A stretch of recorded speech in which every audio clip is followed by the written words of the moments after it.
దేవయానంది నా కోరిక ఒకటి తీరిస్తే మీరు వృషపర్వుడి రాజ్యంలో ఉండండి.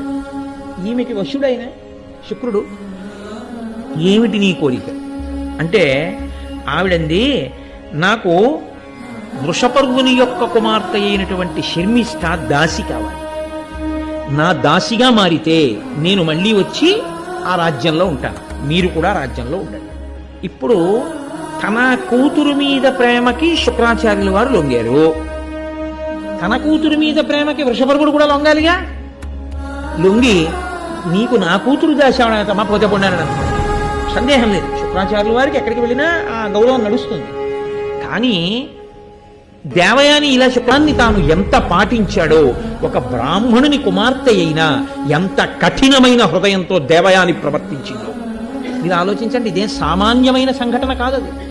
ఒక మహారాజు తన కుమార్తెని దాస్యం చేయమంటామంటే అదేం సామాన్యమైన విషయం అండి. పైగా ఎంతమంది కలిసి వనంలోకి వెళ్ళారో ఆ 1000 మందితో కలిసి శర్మిష్ఠ దాసిగా మారాలని వాళ్ళందరూ ఆమెకి దాసులయ్యారు. ఇప్పుడు ఆవిడ చాలా సంతోషించింది.